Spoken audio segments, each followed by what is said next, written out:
Meghan Markle has tried very hard to fix her image, but it somehow gets worse every single time. Here are 10 times her PR plans completely blew up in her face. In May 2022, Meghan showed up at the Uvalde school shooting memorial in Texas. She said she was there to donate food and pay her respects to the 21 victims who died. Sounds sweet, right? Wrong.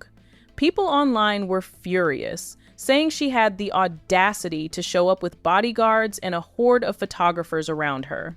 So it's just, of course it's important that public figures respond to this tragedy, and it's the most ghastliest of tragedy, but you can't help thinking there's a heavy dollop of opportunism and insincerity in this, which I think most people would find, not to their liking. The icing on the cake? At the exact same time, her own father, Thomas Markle, was lying in hospital after a stroke, and she hadn't gone to see him. She flew across the country for a photo moment, but could not drive 3.5 hours to see her sick dad. Prince Harry's biographer Angela Levin went on British TV and called it the most appalling thing I've ever seen. That is not the headline you want after trying to look compassionate. We do know now she's never going to come and see her father. That's her main thing. She's a disgusting human being. The fact is, she said that it's going to be too expensive. She can't get a pass. Yes, and they won't pay for her, so it's much too expensive. Her excuses are beyond anything you could imagine. Meghan and Harry sat down with Oprah in 2021 to tell their side of the story. Prior to the interview, there was actually quite a bit of empathy for the Sussexes from the public. They came loaded with bombshells. First, they claimed they had a secret private wedding before the big royal ceremony. 3 days before our wedding, we got married. The vows that we have framed in our room are just the two of us in our backyard with the Archbishop of Canterbury, and that was the piece that... Just the three of us. But the Archbishop of Canterbury came straight out and denied that completely. So they sat in front of the whole world and said something that was simply not true. Then came the racism claim. Meghan said that while she was pregnant, there were concerns and conversations in the royal family about how dark baby Archie's skin might be. In those months when I was pregnant, so we had in tandem the conversation of he won't be given security, he's not going to be given a title, and also concerns and conversations about how dark his skin might be when he's born. It was one of the most explosive moments in the interview. The whole world gasped. Everyone assumed the worst about the royals, and then Harry himself came out and completely pulled the rug from under it. Harry stated that neither he nor Meghan believes the comments about the baby's skin color were based on racism. In the Oprah interview, you accuse members of your family of racism. You don't even... No, we didn't. The British press said that. Right. Did Meghan ever mention that they were racist? She said there were troubling comments about Archie's skin there was concern color. about his skin colour. Right. Wouldn't you describe that as essentially racist? I wouldn't. So Meghan let the world assume racism for years, and her own husband later walked it back on national television. Debates about the reliability of their whole story gathered pace in the years that followed, and people stopped taking their claims seriously. In January 2025, LA was on fire, and Meghan wanted to help. She and Harry showed up at the Pasadena Convention Center to help victims of the devastating wildfires. Cameras were there. Of course they were. Meghan and Harry, these absolute cretins, decide to inject themselves into the devastation in Los Angeles for one reason: to get their faces back on camera and to improve their image. They want people to think well of them, so they decide, what they really need? Us.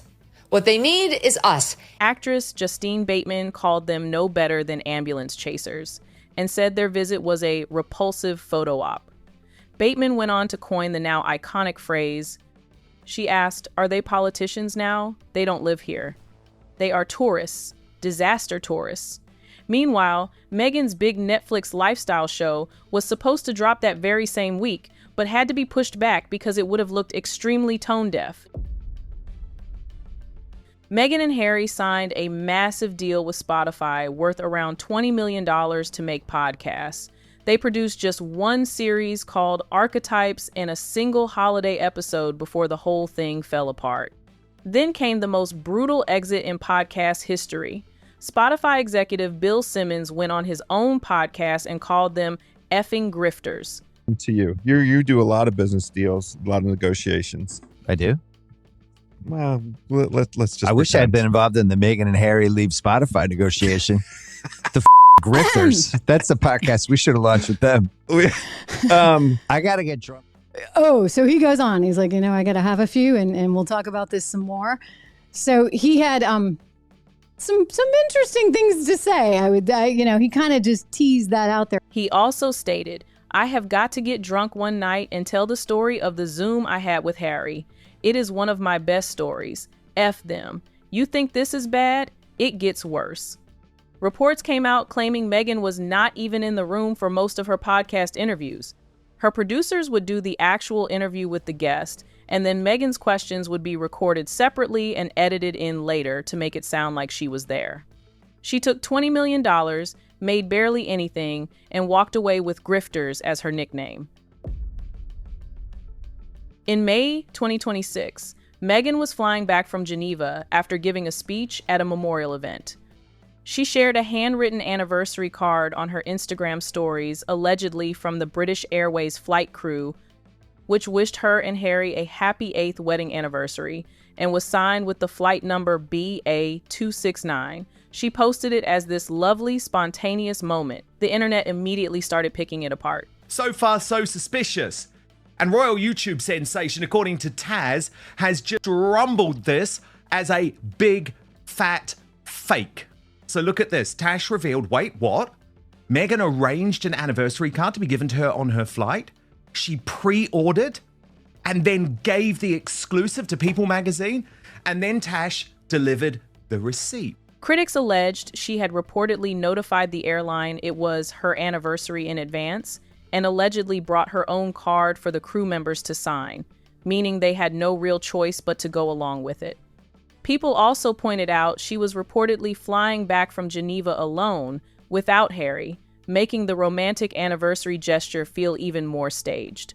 People began asking if she had pre-ordered the card and then gave the exclusive to People magazine. When booking, this is on BA, you can add a complimentary personalized message for your partner. Let the flight attendants know it is your anniversary when you board, especially if you are celebrating a major milestone like a 10th or 25th anniversary. It is up to the crew's discretion, but they often present couples with a complimentary bottle of bubble and a signed crew card.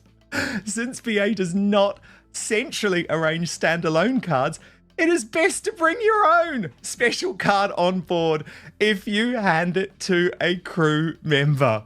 Dash, I cannot believe it. What was supposed to look like a sweet, unplanned moment ended up looking like the most carefully organized surprise in history. This one is actually disgusting. Meghan's As Ever brand has been sending out gift packages to influencers to build buzz.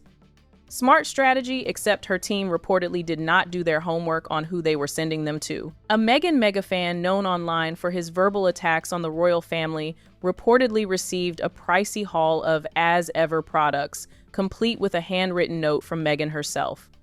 This person had been posting things like calling Catherine mediocre and referring to William and Catherine as Lazy Willie and Kitty on social media. As they get. And just a reminder, this is one of the posts that the notorious JTB recently endorsed. Look, being a future king and ending up with the uglier, less talented wife must be a gut punch. That was quite soon after Catherine emerged following her cancer battle. After Hello magazine said Princess Kate stuns royal fans with effortless walk and heels across muddy glass, he replied, LMAO, I can't. They've really reduced her to a bimbo with heels. Royal commentators pointed out that Meghan had found one of the most critical anti-royal accounts online, sent him a gift, and included a personal note. And then she preaches about ending online abuse, while at the same time, she is indirectly endorsing it. Critics immediately pointed out the irony. One person observed, further proof, as if we need it, that Markle, for all of her lectures about social media, sends gifts to her most toxic fans. But wait, it gets better. The PR package chaos did not stop there. Vanderpump Rules star Stassi Schroeder, who had reportedly been publicly defending Meghan for years, went on her podcast furious after being left off the gift list entirely, saying, "I have literally defended her when no one else did." Meghan Markle has lost yet another celebrity fan. Stassi Schroeder used to be one of Meghan Markle's biggest celebrity fans. She was constantly supporting her publicly and defending her. Not sure why, but she was. Well, not anymore. Stassi has now given Meghan the boot, cancelled her, and has officially unfollowed her on all the socials. So in one gifting round, Meghan allegedly rewarded a known royal family bully and managed to turn one of her own defenders into an enemy. Truly an achievement. Meghan launched a lifestyle brand called American Riviera Orchard in 2024. She might have believed that it was going to make her the next Martha Stewart. The U.S. Patent and Trademark Office denied her trademark application because businesses are not allowed to trademark geographical locations. Then a food company called Harry and David stepped in to make it worse. The brand filed a protest saying Meghan's name was too similar to their Royal Riviera product line and there would be confusion. So she had to dump the whole name. She renamed everything as ever and tried to act like it was the plan all along. She had been using the old name for almost a year. Nobody was fooled. Vanity Fair was once Meghan's dream magazine. She had been on the cover in 2017 and loved it. But in January 2025, the same magazine came back and absolutely destroyed her.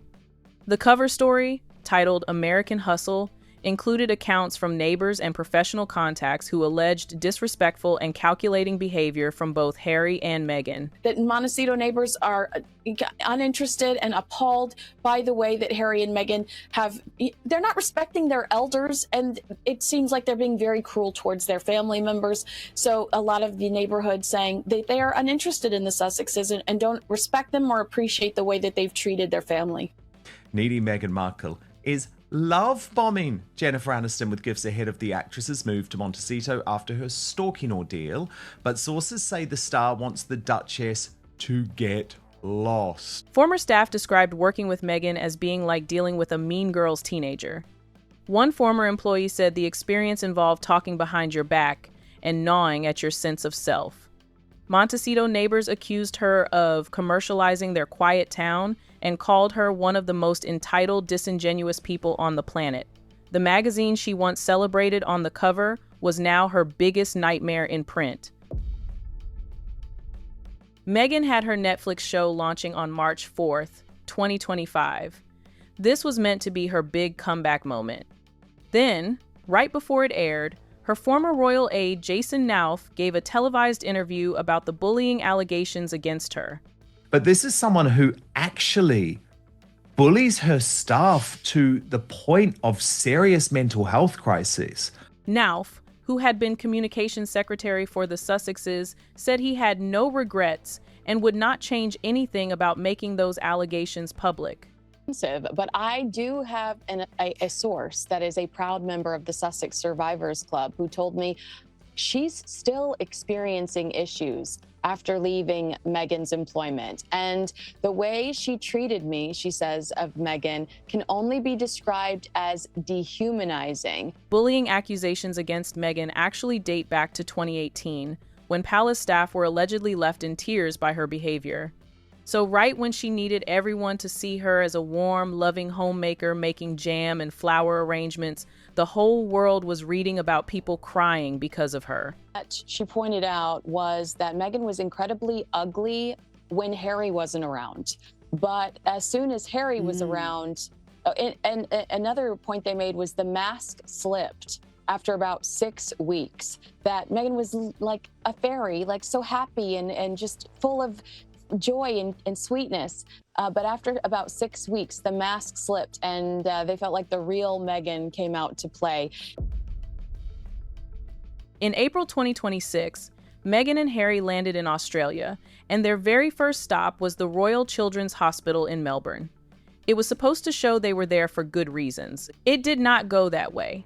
It was reported that children were removed from their hospital beds and wheeled out to be lined up in the hospital foyer for the Sussexes. Stop the propaganda. This was revolting. Lining children up like that, who are very, very sick in a hospital, is revolting. But look at this. The children know. They always know. These kids don't want a bar of Meghan Markle. Then came the hypocrisy angle that made everyone furious. Critics pointed out that Meghan and Harry refused to show the faces of their own children, Archie and Lilibet, in any photos online, yet here they were posing for pictures with other people's seriously ill children. Does that mean their own children are too important for anyone to have seen their faces, yet these sick kids are fair game? What was supposed to make her look warm and caring ended up looking like the opposite. Kids whose immune systems are wiped out were pulled out of beds and rooms so those two could stage their warm and caring moments. So, which one was the biggest PR disaster of them all? Drop your answer in the comments because we need to know. And don't forget to like, share, and subscribe. See you in the next video.